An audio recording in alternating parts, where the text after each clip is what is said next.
Bote mingi na balandia M Kambelu TV officiel lelo to elibino Mosaka aeko défendre c'est-à-dire Blanchard Mosaka ko défendre mama Sina Koffi Olomide pour na ba propos ya mama na biso mbili ya belle toko yoka Mosaka la famille restée branchée bo s'abonner na M Kambelu TV officiel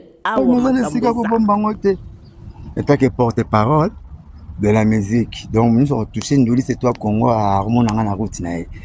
Maman Biabel, je vois qui t'y fait d'awana. Nous avons descendu pour nous que ça va congolais. Nous avons eu ça, nous avons eu la yebi et kokita mi sepe mabongo na makolote. Mutozo tumbola wana Koffi. Poso bata masimo kenda mama Cindy, deuxième dame de la République. Te azulu kande mutu ya Koffi. Na monde na Congo to na monde ya biso. Bale pamba les grands paroles. Pamba ba seba nzembo belé azai na Congo baza 4. Baza Kondo Luambo, Kondo Taboulay, Kondo Lutumba Simaro, naye, légende vivante, tikala wana banzembo be azala bakifunda banzembo. Oko bana nango garder na yo ti aussi si nango licence banzembo nesilite. Yo za banzembo te. Et puis na Friza, oza mutale bo so yemba te ba chroniqueur ba yelelo yo na ba to musique lelo yo nde ba ko kantiza bongo te. Iso biki ba yondo sister ba ya ravayo, ba metis wana moko kufaka danseuse na mpi ba kuba. Ba imbanzembo kanga pe. Ba yebisa papa na mama katangalita yebisa ba ngabalela tena za kokola na koma fele na mokili mwana kotika mokili tali ngala nsima mama na leli bon basala nzembo wana ba imba ona tabule ozalaka te yo yesima sila mako mama sindia za la problème na yote et puis éducation azwa okomone pas manquer yote azwa éducation mibale ya baboti na oyo azwa pa ya cadre na imo pao. L'éducation, il y a palais, il y a famille, et puis l'éducation scolastique. Oh, il y a à répondre à ma bête, on peut répondre à ma bête, ça a un problème particulier. Descendez moi ça la tanga. Yo premier nzemu ya yo okoma tocha moi idée mazele ngamu pale yembi mao Rigo Star mtakoma mwebele osande mo la mama si époque nous c'est les kaki et puis mtu abenga ka mbili ya belle sekenda eso ça ka belle ngo même kota kitata sur le likambo yo kitata epsa kisimbi ata kitata mwa mingi te est-ce que belle ngo za ngo tilelo mama potom so kan aussi mara na belle ngo ngala mona ka tom so zali lo pango mbwasi akufa mais elongetika photo ndetika na porte mama koluka so ngo tanga mo oluka mo pa na makambo tanga ka komune mbala moko olo bata mara na sima sindi mo sala de sa chanson te za na ngote lo ba kosa batu ba yele lo bisote na voilà pour moi na mokoyo azali kola nzete amona ka mosika te par rapport ya mpako avandi na CNZT na chaise longue surtout ba paka ba mbiaka na masola musique maman mbile beti ko kosa biso. Voilà, la grande famille de M Kambelu TV officiel. En tout cas, tu kolanda wana na kochela bino intégralité na yango mais tolinga kito lobana no mwa mukie to mekana ko solo la mwa mukie parce que affaire oyo likambo ya mama mbili ya belle alobi ke Koffi mutu bon atangi kombote mais alobi koko wana ya suki koma grise biso so to yebi koko nini o azana mwasa jeune fille o suki koma grise donc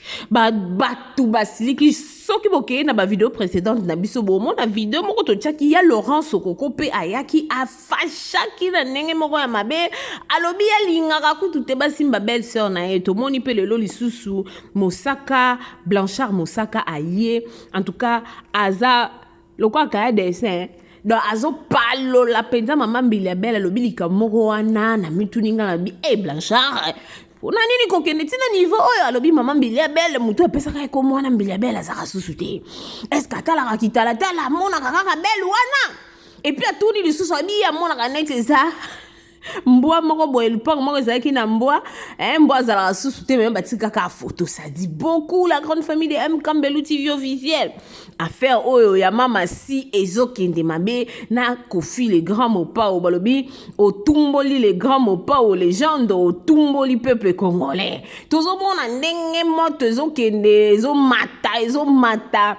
pétrole ezo sopana kaka moto ezo kufate mama mbili belle nini esalaki aya kosala sortie médiatique oyo asalaki pona kolobela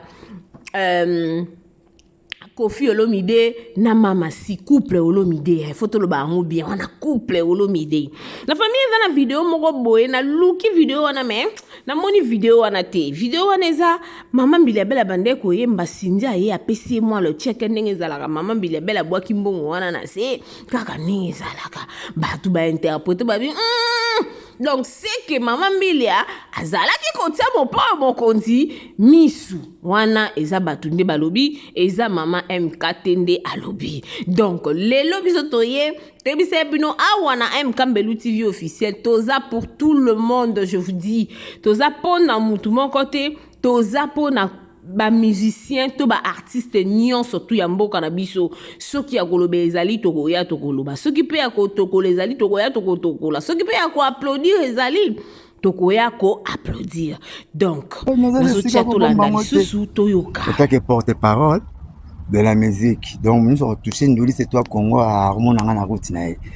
maman Mbiliabel joie qui tifanda wana yuza na 200 pour nous ko saba congolais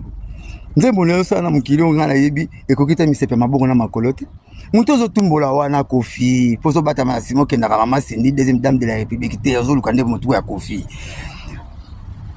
na monde na Congo to na monde ya biso bale pamba les grands paroles pamba ba seba nzembo belé azai na Congo baza 4 baza Kondo Luambo Kondo Tabulei Kondo Lutumba Simaro na ye légende vivante kala wana ba nzembo be azala ba kifunda ba nzembo oko bana nango garder na yo ti aussi si nango licence banze mnesirite yo za banzembo te et puis na friza oza mutali boso yemba te ba chroniqueur ba yelelo yo na bato ba musique lelo yo nde ba kokantiza bongo te iso biki ba yondo sister ba yaka vayo ba metis wana moko kufaka danseuse na mpi bakuba ba yemba nzembo kanga pe ba yebisa papa na mama katangalita yebisa ba ngabalela tena za kokola na koma fele na mokili mwana kotika mokili tali ngala nsima mama na leli bon ba sala nzembo wana ba yemba ona tabule ozalaka te yo yesima si la mako mama sindia za na problème na yo te et puis éducation azwa okomone pas manquer yo te azwa éducation mibale ya baboti na oyo azwa pa ya cadre na imo pao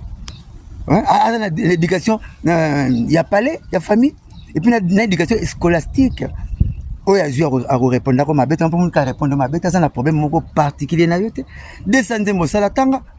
yo premier nzemu ya yo okoma tocha mwa idée mazele ngamu pale yembi mao Rigo Star mtakoma mwebele ozande moko na mama si époque nous c'est lekaki et puis mtu abenga ka Mbiliabel sekenda eso za ka belango même kota kitata sur yipso likambo yo kitata yipsa kisimbi ata kitata mwa mingi te est-ce que belango za kango tilelo mama potom so kan aussi mara na belango na mona ka tom so zali lo pango mbwasi akufa mais elongetika photo ndetika na porte mama koluka so ngotanga mo oluka mo pa na makambo tanga ka komune mbala moko olo bata mara na sima sindi mosala de sa chanson te za na ngote lo ba kosa batu ba yele lo bisote na voilà pour moi na mokoyo azali ko nzete amona ka mosika te par rapport ya mpako avandi na CNZT na chaise longue surtout ba paka ba mbiaka na masola musique maman Mbiliabel ko kosa biso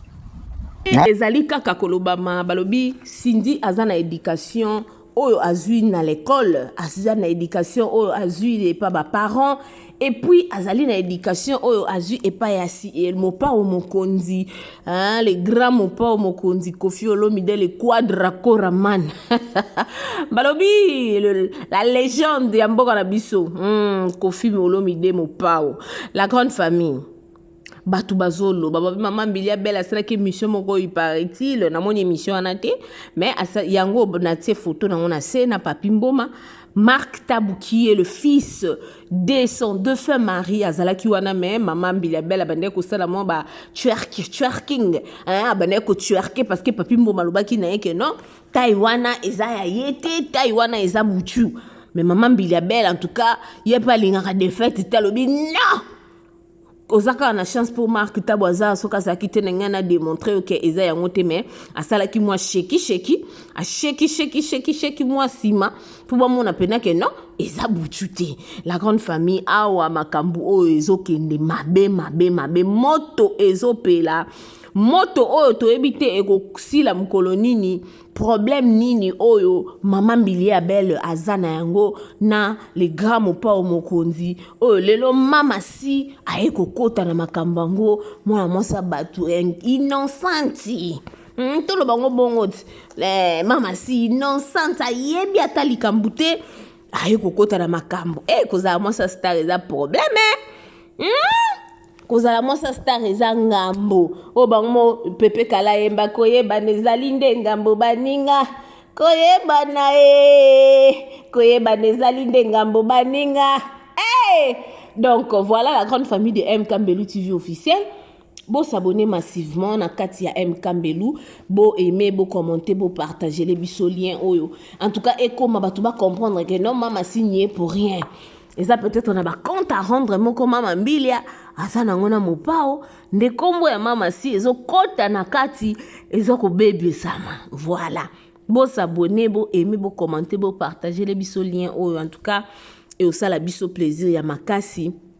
Ce que zamba liboso ou appuyer cloche ya notification pour que prochainement ozala mutu ya liboso ya kozwa lien na biso tangu tozali kokotisa yango awa na kati ya MK Mbelu TV officiel. Merci, on se retrouve à la prochaine. Bisous bisous. Bye.